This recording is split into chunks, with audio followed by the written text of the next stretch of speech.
Israël vient d'annoncer un accord qui ressemble exactement à Daniel 9, 2, 7. Quelque chose s'est passé à Jérusalem et les observateurs de prophétie du monde entier disent la même chose. Ce qui se passe en ce moment au Moyen-Orient devrait attirer l'attention de chaque croyant. Mais avant de tirer des conclusions hâtives, nous devons comprendre exactement ce qui s'est passé et comment cela pourrait se lier aux prophéties. C'était un moment qui se préparait depuis des années, après plus de 2 ans de guerre brutale, un conflit qui a commencé avec les attaques du Hamas le 7 octobre 2023 et la réponse militaire dévastatrice d'Israël. Quelque chose a changé.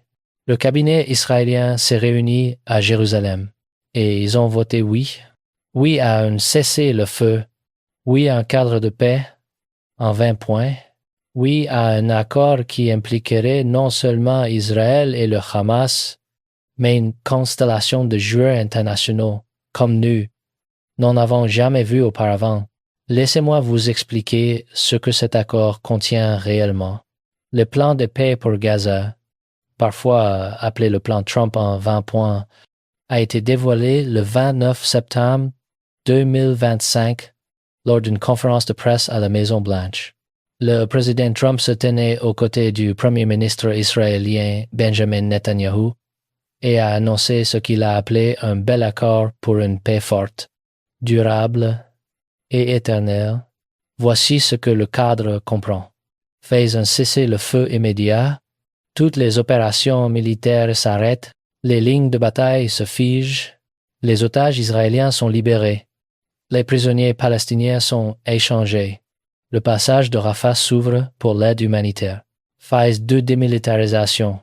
Une force internationale de stabilisation se déploie à Gaza.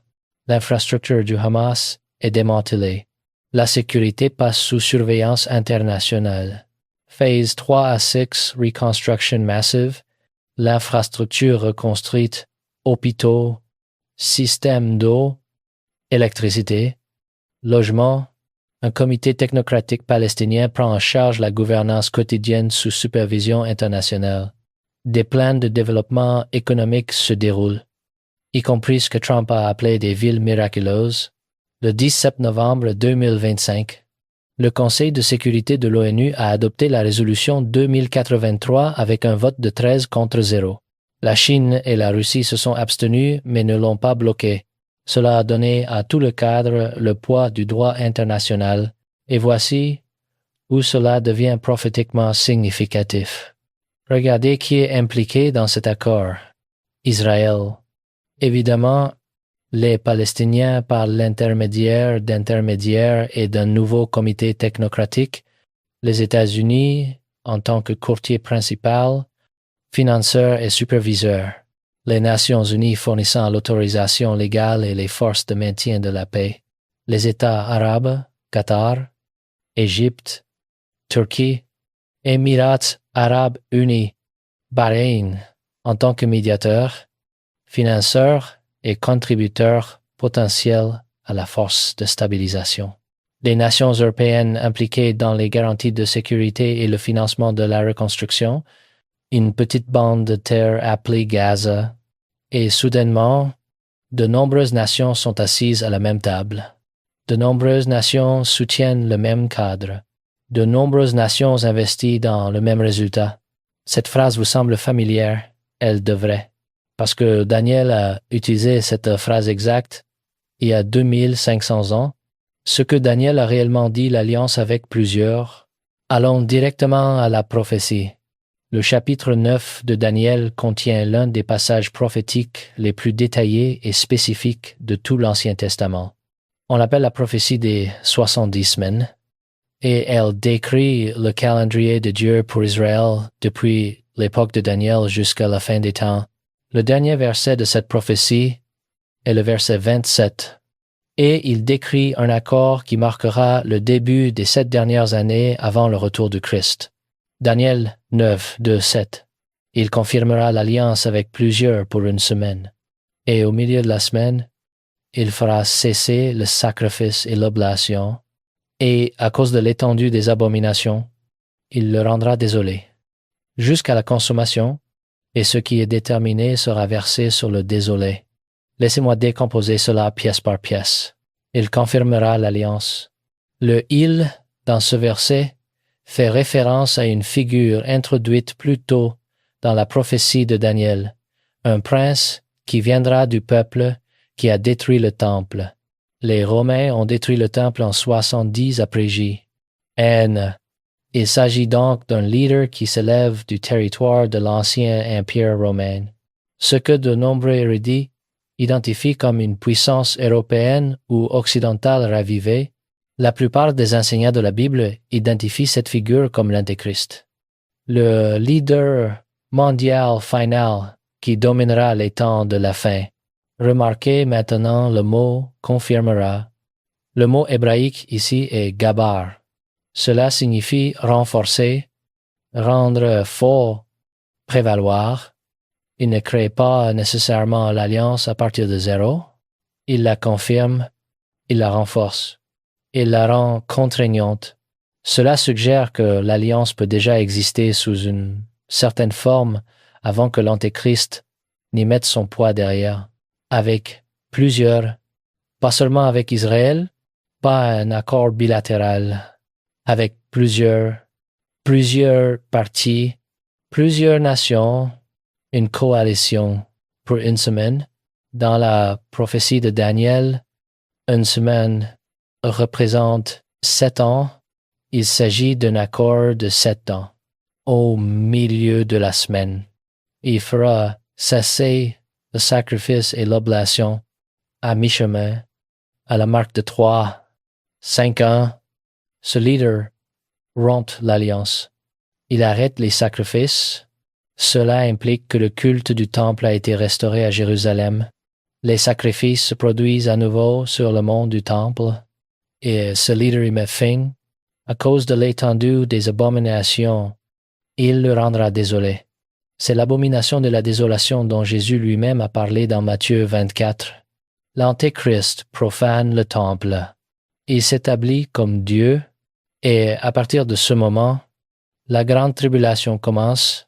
Voici donc ce que décrit Daniel 9, 2, 7, une alliance, un accord, un traité, un cadre impliquant de nombreuses nations durant 7 ans, centré sur Israël, connecté au temple et au culte, confirmé par une figure politique puissante, rompue à mi-parcours, conduisant à la pire période de l'histoire humaine. Maintenant, comparons cela à ce qu'Israël vient d'approuver. Une alliance avec plusieurs. La phrase qui ressort de Daniel 9, 2, 7 est avec plusieurs, pas avec une nation, pas un simple accord bilatéral avec plusieurs. Et quand vous regardez le plan de paix de Gaza, c'est exactement ce que vous voyez. Israël est impliqué, ils l'ont approuvé. Les Palestiniens sont impliqués par l'intermédiaire d'intermédiaires du Hamas et du nouveau comité technocratique. Les États-Unis sont l'architecte principal. Trump l'a personnellement négocié. Les Nations unies lui ont donné l'autorité légale. La résolution 2083 a été adoptée par le Conseil de sécurité. Les États arabes sont des acteurs centraux. Le Qatar a accueilli les négociations. L'Égypte contrôle la frontière. La Turquie et les Émirats arabes unis contribuent aux forces de stabilisation. Bahreïn et les Émirats arabes unis ont promis 5 milliards de dollars pour la reconstruction. Les nations européennes fournissent des garanties de sécurité. Une force internationale de stabilisation comprendra des troupes de plusieurs pays. Le Conseil de la paix comprend des personnalités internationales supervisant la mise en œuvre, comptez les parties. Israël, Palestiniens, États-Unis, Nations unies, Qatar, Égypte, Turquie, Émirats arabes unis, Bahreïn, Nations européennes, force de maintien de la paix internationale. Ce n'est pas un accord bilatéral. C'est une alliance avec plusieurs. Je veux être très clair sur quelque chose. Je ne dis pas que c'est l'alliance de Daniel 9, 2, 7. Je dis que cela ressemble à l'alliance de Daniel 9, 2, 7. Je dis que nous n'avons jamais rien vu de tel auparavant. Un cadre multinational, multicush, autorisé internationalement, centré directement sur Israël et ses ennemis. Pour la première fois dans l'histoire, l'architecture existe pour exactement le type d'accord que Daniel a décrit, et cela vaut la peine d'y prêter attention. Mais Daniel a mentionné autre chose que nous devons examiner. Un calendrier. Pour comprendre ce qui se passe maintenant, vous devez comprendre ce qui s'est passé en 2020. Sous le premier mandat du président Trump, Israël a signé des accords de normalisation avec 4 nations arabes, les Émirats arabes unis, Bahreïn, le Soudan et le Maroc.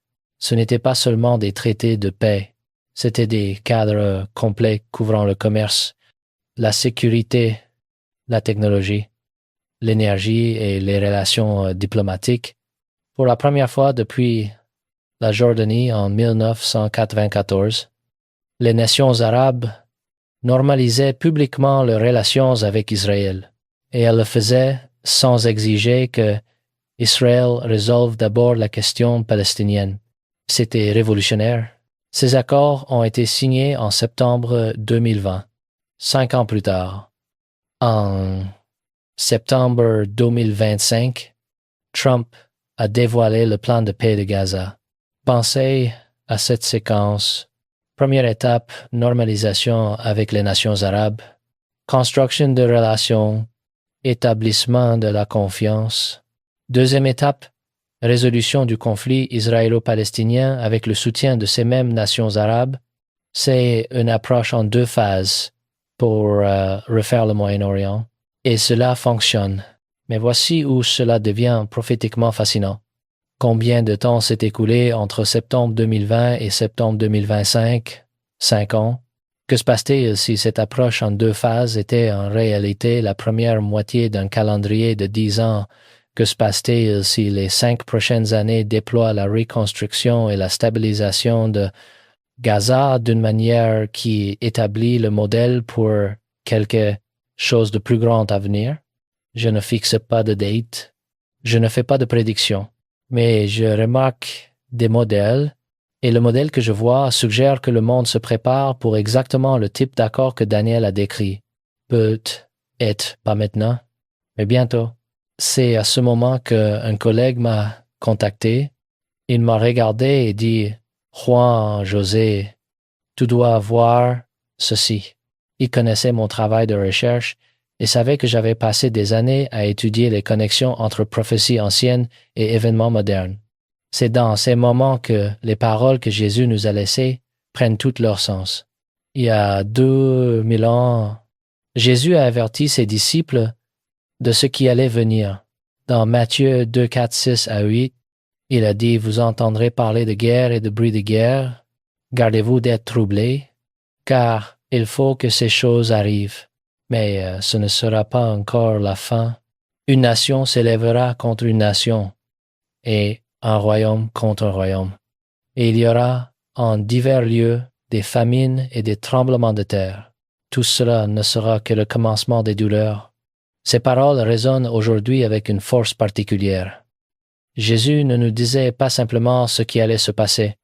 Il nous préparait à reconnaître les signes. Il nous enseignait à regarder au-delà de l'apparence des événements pour voir leur signification prophétique.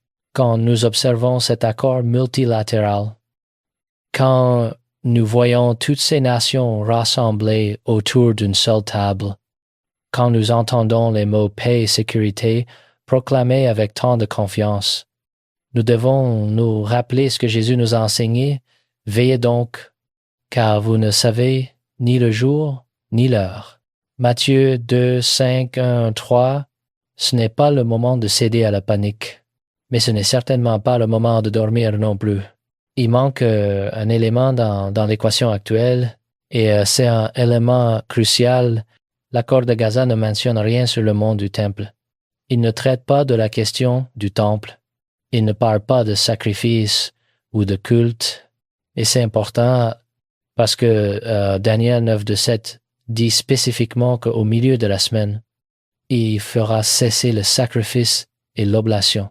Pour que les sacrifices cessent, ils doivent d'abord commencer. Pour qu'ils commencent, le temple doit être reconstruit. Pour que le temple soit reconstruit, quelque chose doit changer sur le mont du temple. Actuellement, le mont du temple est sous administration musulmane. Le dôme du rocher et la mosquée Al-Aqsa occupent le site. Aucun culte juif n'y est autorisé. Aucun sacrifice n'y est effectué. Le statu quo est maintenu depuis 1967, mais ce statu quo peut-il tenir indéfiniment? Déjà, les mouvements du temple en Israël gagnent en influence. Les objets du temple sont préparés. Les prêtres sont formés. Les plans de construction sont esquissés. Tout ce qui manque, c'est l'autorisation politique et tout cadre de paix complet à long terme devra éventuellement les aborder. Donc, bien que l'élément du temple soit absent aujourd'hui, il n'est pas absent de la trajectoire. Il arrive. La seule question est quand cet accord ressemble à une répétition générale prophétique. Laissez-moi vous donner une analogie. Au théâtre, avant la première, la troupe effectue ce qu'on appelle une répétition générale, costumes complets, éclairage complet, blocage complet, tout exactement comme ce sera le soir de la représentation, sauf que c'est pas encore la vraie représentation. C'est la pratique, c'est la préparation, c'est la mise en place de tout pour que lorsque le rideau se lève pour de vrai, tout le monde connaisse son rôle. Je crois que ce que nous regardons au Moyen-Orient en ce moment pourrait être exactement cela, une répétition générale prophétique. Regardez les parallèles avec Daniel 9.2.7. Une alliance, oui. Le plan de paix de Gaza est un accord formel. Avec plusieurs nations, organismes internationaux, puissances régionales, tous impliqués, centrés sur Israël absolument. Tout cela concerne Israël et ses voisins. Promettant la paix, c'est l'objectif explicite. Une paix durable, permanente, éternelle, cadre pluriannuel. Oui, des phases s'étalant sur des années, un leader puissant au centre, oui. Regardez maintenant ce qui manque. Terme explicite de 7 ans, non déclaré dans les documents. Une seule figure de niveau antéchrist avec autorité mondiale Trump est influente, mais il n'est pas l'antéchrist. Il n'a pas le pouvoir surnaturel ou le rôle prophétique que cette figure possédera. Temple reconstruit. Non, temple profané. Donc, ce n'est pas l'accomplissement de Daniel 9.2.7, mais cela pourrait être la répétition. Cela pourrait être le monde apprenant à construire le type d'alliance que l'Antéchrist confirmera un jour. Cela pourrait être l'architecture en cours de construction dans laquelle une figure future entrera et renforcera. Cela pourrait être le modèle qui sera utilisé lorsque la vraie alliance sera conclue. Et c'est pourquoi cela compte. Pas parce que c'est la prophétie accomplie, mais parce que cela ressemble à la prophétie en préparation. Quand l'humanité entend paix et sécurité, il y a une autre dimension prophétique à tout cela que nous devons considérer, et celle-ci pourrait être la plus importante de toutes, parce que Daniel 9.2.7 n'est pas le seul passage qui décrit la tromperie de la paix de la fin des temps. Paul en a également parlé, et ce qu'il a écrit devrait faire en sorte que chaque croyant prête une attention très particulière à l'atmosphère émotionnelle entourant ces accords de paix. 1 Thessaloniciens 5.3. Quand les hommes diront « paix et sûreté », alors une ruine soudaine les surprendra, comme les douleurs de l'enfantement surprennent la femme enceinte, et ils n'échapperont point. Laissez-moi vous montrer pourquoi ce verset est si significatif. Remarquez le moment que Paul décrit. Il ne dit pas que la destruction vient pendant la guerre. Il ne dit pas que la destruction vient pendant le chaos. Il dit que la destruction vient quand ils disent paix et sûreté. Quand les dirigeants le déclarent, quand les titres l'annoncent, quand les diplomates le célèbrent, quand le monde expire enfin et croit que le danger est passé, c'est le moment, pas pendant la tempête, mais pendant le calme, pas pendant le conflit, mais pendant la résolution, pas quand les gens ont peur, mais quand les gens sont soulagés, destruction soudaine, comme les douleurs du travail frappant une femme qui pensait que la grossesse se déroulait bien, aucun avertissement, aucune évasion, pas de temps pour se préparer. Écoutez maintenant le langage utilisé en ce moment sur le plan de paix de Gaza. Paix durable, solution durable, paix éternelle, percée historique, la fin des guerres sans fin, un bel accord, stabilité forte et permanente. Est-ce que cela ressemble à paix et sûreté pour vous? Je veux vous montrer quelque chose sur la psychologie humaine qui rend cette prophétie si dévastatrice avec précision. Il y a un phénomène qui se produit après un traumatisme prolongé. Les psychologues l'appellent la susceptibilité au soulagement. Quand les gens ont été sous stress pendant une période prolongée, quand ils ont connu la peur, la perte, l'incertitude et la douleur pendant des mois ou des années, ils deviennent extraordinairement vulnérables au moment où le soulagement apparaît. Leur pensée critique diminue. Leur besoin émotionnel que le cauchemar soit terminé l'emporte sur leur évaluation rationnelle de savoir s'il est réellement terminé. Ils veulent croire si fort qu'ils accepteront presque n'importe quoi qui promet une fin à la souffrance. Et c'est exactement là où se trouve le monde en ce moment. Pensez à ce que l'humanité a vécu au cours des dernières années seulement. Le monde est épuisé, émotionnellement vidé, désespéré pour que quelqu'un, n'importe qui, fasse cesser cela, et voici un accord, voici un cadre, voici un leader debout à un podium disant « C'est la fin des guerres sans fin ». Pouvez-vous sentir à quel point ce message est puissant pour un monde traumatisé? Pouvez-vous comprendre pourquoi les gens l'embrasseraient sans poser trop de questions? Pouvez-vous voir pourquoi toute la Terre pourrait suivre un tel leader avec émerveillement et gratitude? C'est l'atmosphère que Paul décrivait. Pas une atmosphère de danger évident, une atmosphère de délivrance apparente. Pas un moment où les gens sont sur leur garde, un moment où les gens ont baissé leur garde. Et c'est précisément quand la destruction soudaine arrive, maintenant. Je veux relier cela à autre chose dans les Écritures, parce que Paul n'était pas le seul à avoir mis en garde contre cela. Jésus lui-même a abordé la psychologie de la fin des temps. Luc 2, 1, 3, 4 à 35.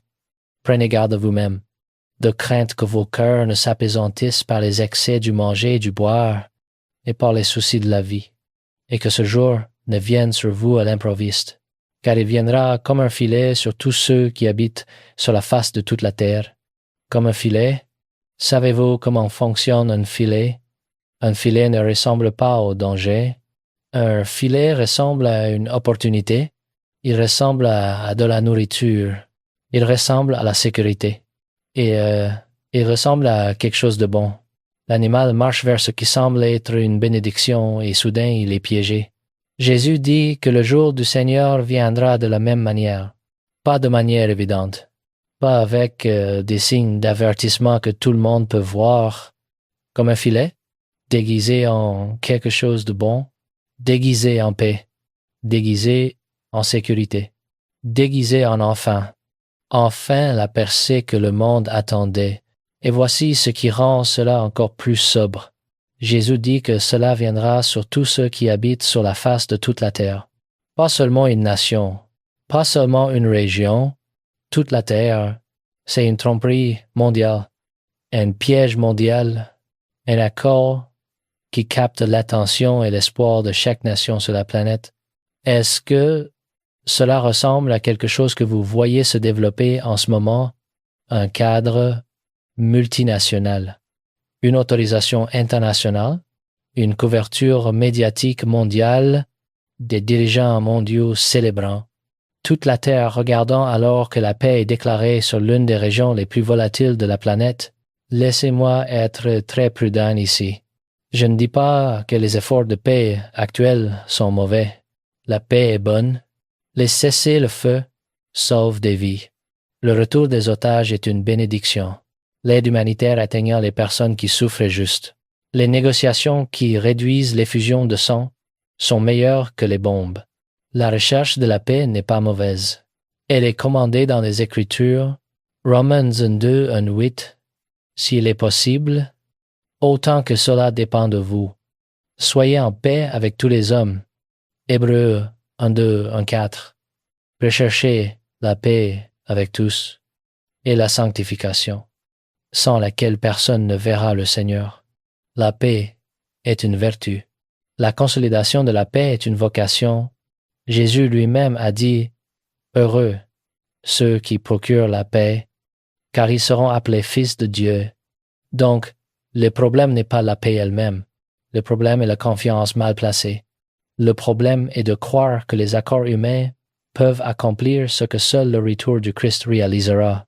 Le problème est de dire paix et sûreté quand les fondations n'ont pas changé, quand le péché règne toujours, quand Satan rôde toujours, quand les cœurs humains sont toujours désespérément méchants.